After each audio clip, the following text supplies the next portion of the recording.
Hello, everyone. This is Timothy Innes here, FrConventions.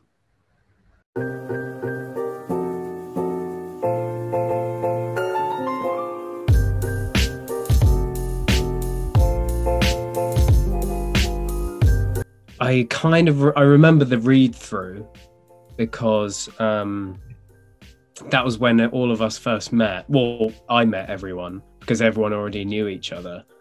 And I definitely felt like the new kid at school because everyone was meeting and like talking about their holidays, and I was there on my own, pretending to rifle through my bag to find something that wasn't even there. But because I didn't have anyone to chat to, that's what I resorted to do.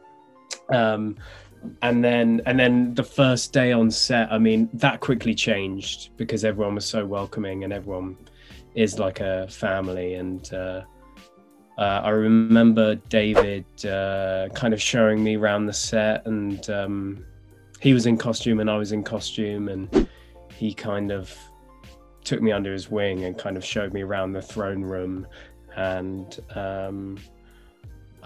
yeah, I also remember going to craft services and discovering loads of new Hungarian snacks on the craft service stand. Although I didn't I'd started a job before and I made the mistake. I was doing this like period TV series, and I was in this amazing costume, right? And then I went to get a coffee on my first day and I just spilt coffee all down my outfit. And I had to go up to the costume designer and be like, hey, I've spilled coffee down my costume. I'm really sorry. By the way, I'm Tim. It's my first day. So it wasn't as bad as that day, but yeah, like eventually everyone kind of was very welcoming, and we all got along great.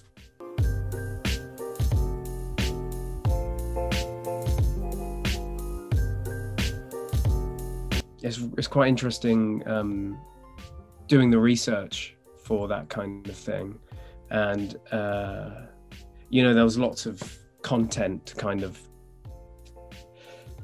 get into with Edward, because there's not only the books by Bernard Cornwell, but there's obviously the real guy, there's the history, there's all these old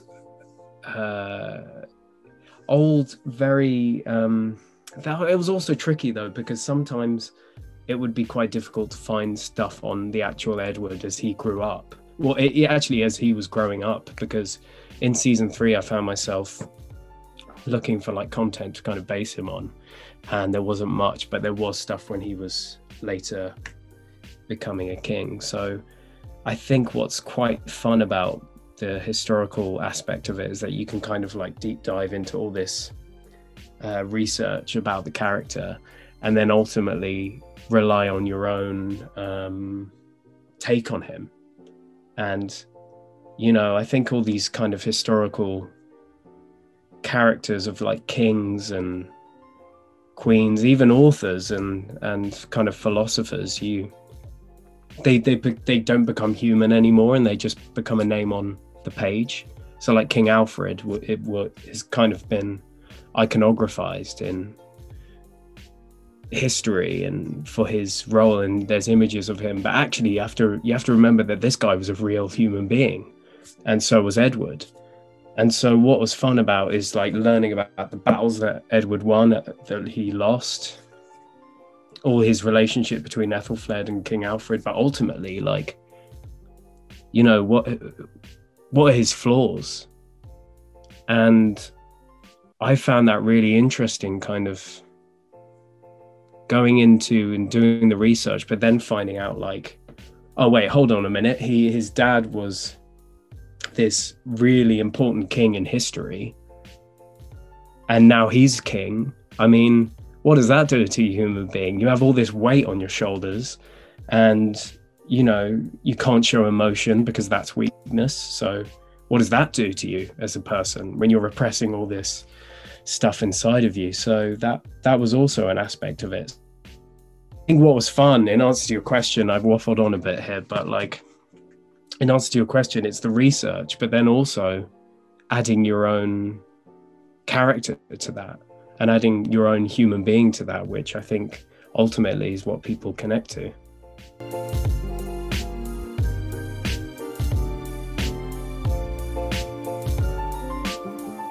Yeah. That's an interesting question because I guess ultimately I feel like you have to, in a way, because as an example, I mean, in season 4, there was a scene where I had to play where my two kids are taken away from me and then given back to me. And as a person who isn't a father, how do I play that? I think I play that by what would Tim do if something that he loves really dearly, what happens if that's taken away from him and threatened by that? So I think by incorporating yourself within these imaginary circumstances to try and get some sort of truth for the character, you have to put yourself in it in a way. And ultimately, like, and you can try loads of other stuff, but I think deep down that's where you get a good, not a good performance, but a good truth behind what the scene's trying to tell, I think.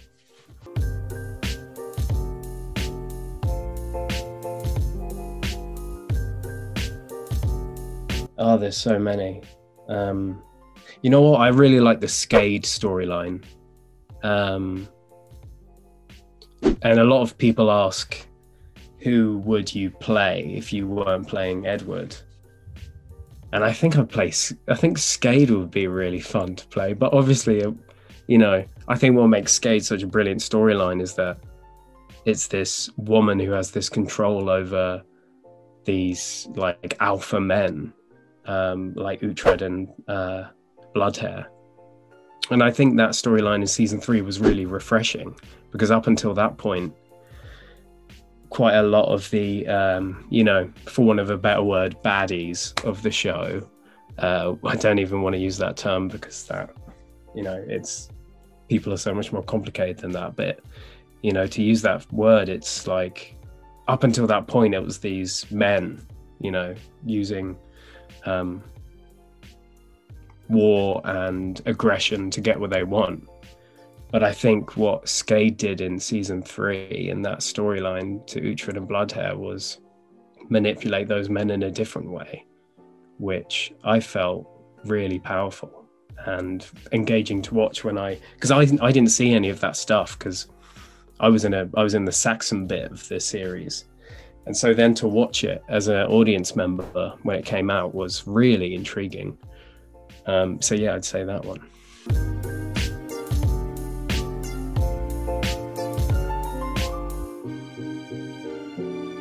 That's what I mean. Like, what was a shame about, you know, the education system in which we did learn a little bit about Alfred, but the stuff that Ethelfled did was like incredible.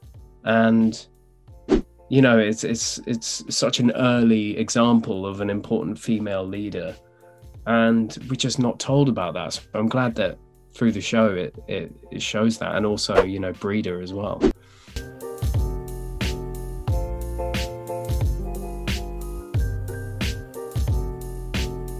So, see, there is a story, but I tell it quite. It's a scene where I'm like trying to bring the troops, and I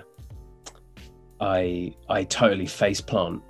I dismount off the horse and just like smack the floor, and then do the scene again. But you know, like, it's hard to do a scene when you've just tripped over nothing. There was nothing either that I tripped over. I just kind of tripped over some air and face planted the floor and had a face full of mud. And Harry McIntyre was like on the side watching, and then filmed it and then posted it to our WhatsApp group. So that's, but what's really fun is that, like, you get there are those moments when something goes wrong, and there are some moments where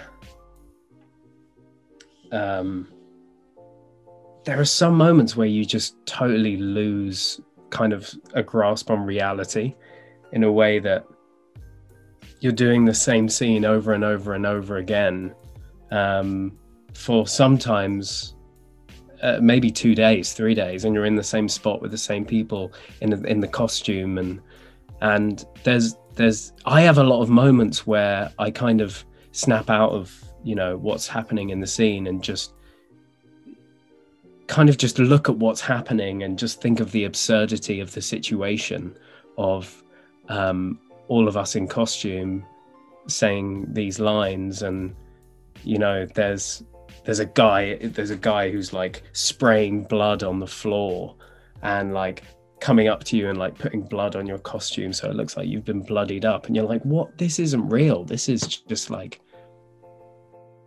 this is ridiculous. So there's those moments as well where you kind of recognize the absurdity of what you're doing, and that's kind of funny as well.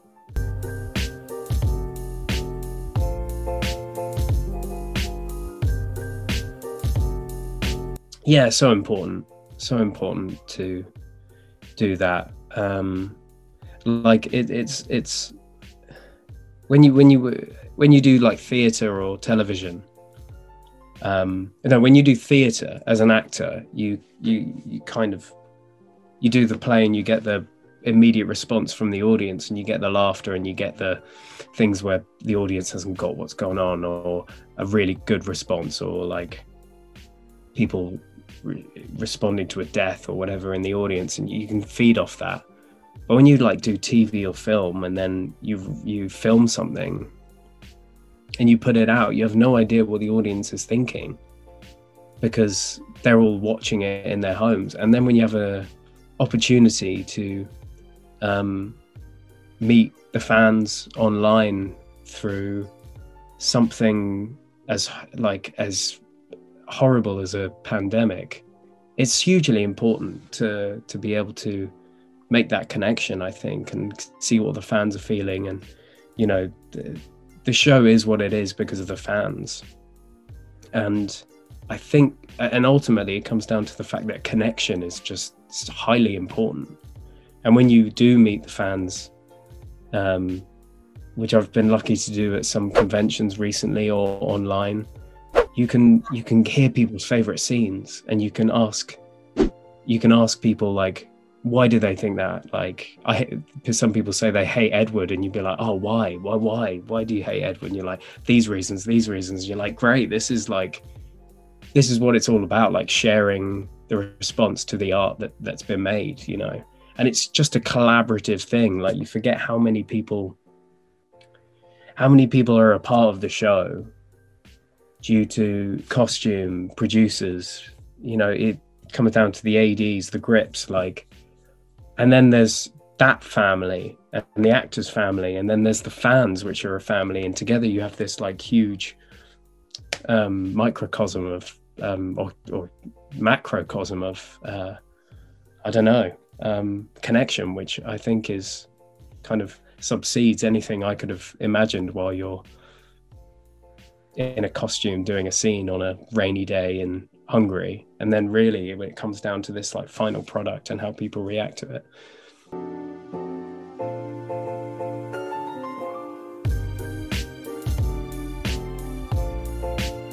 Oh yeah, I mean, that was such a great experience, because it was just, like to have a Last Kingdom orientated fan convention was brilliant, because you just like, and the connections that you make with the fans, and hearing favorite parts of, hearing their favorite scenes and their favorite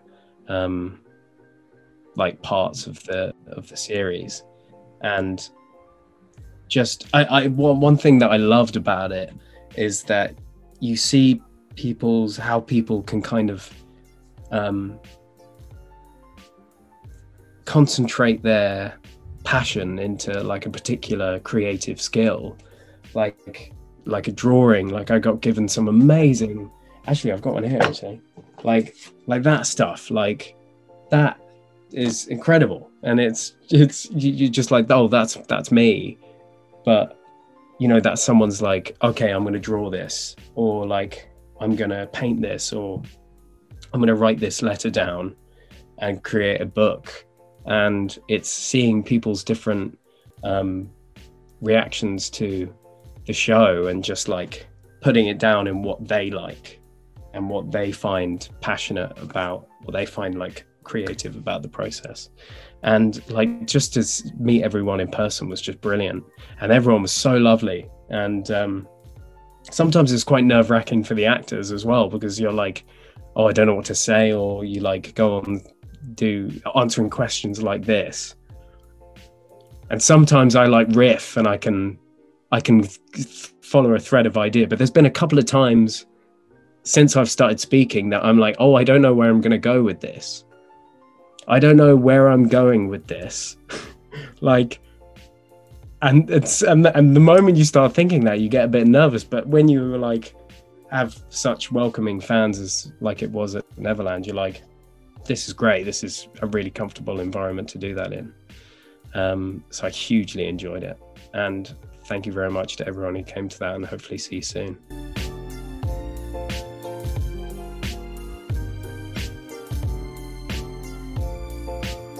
Oh yeah. I spent a week there and still felt like I hadn't really done it all. I loved it. I loved Paris. I went to Versailles as well and saw like the palace, and it was there's a reason why it's Paris, right? Like there's a reason why so many artists and so many filmmakers decide to choose that city as a place to kind of make art, because it's just like, it's such a beautiful, even in the rain, any type of weather, it's still beautiful. I got a chance. I kind of walked every day and visited like the Louvre, and I went to the Monet museum as well.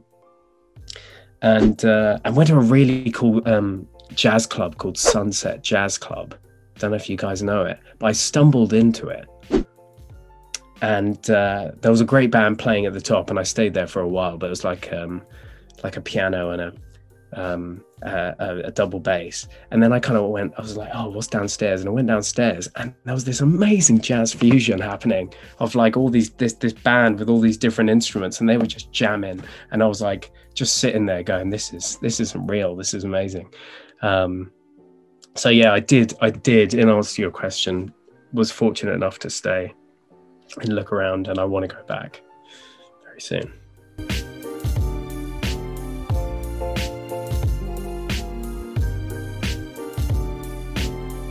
You guys who I didn't have a chance to meet at Paris, our paths will meet. And if they don't, you know what? I love you. And I hope all is well in your life. You know, if you've had a shitty day and something's got you down, you know, that will happen. That'll happen. Things happen in a day, and you can get it can affect you. But one thing you do have control over is your reaction to it. So tomorrow's a new day. Maybe wake up, have a cup of coffee. Maybe, I don't know, just chill out. Or, you know, lose the thread of an idea that you had, and you to end up not really knowing what you're talking about. But ultimately, you know, what you're talking about is reality, and that's fine. I really lost the thread of that. Hey, it started off well. I love you, and hopefully see you soon.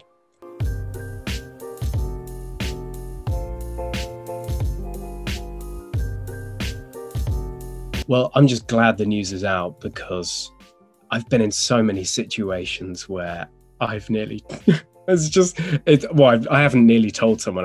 I've kept it in, but it's been like it's when you're asked what's next, or like, is there another season or something, I've been like, no, that's the last season, and inside I've been like, keeping it in. So yes, the question was, what can I expect? I don't know. I actually don't know anything about it, and that's the truth. And I'm glad I don't, because otherwise it might come out in an interview like this and give spoilers. But I think I'm hoping for I mean, I can't actually say anything about it, can I? Like, what I can hope for? What I can hope for is that people enjoy it, and I'm sure they will. What I can look forward to is maybe watching it myself, which I will. And yeah, I'm glad that we've got another little go at it after season 5, and we've got a nice opportunity to tie the story up in a lovely little bow, and kind of do. I mean, it's incredible that the journey that it's been on, and for me to come in season 3 and to kind of see the last of it has been an honor, and I hope and know that people will love it. So yeah, I'm glad the news is out there, and you guys are going to love it, I'm sure.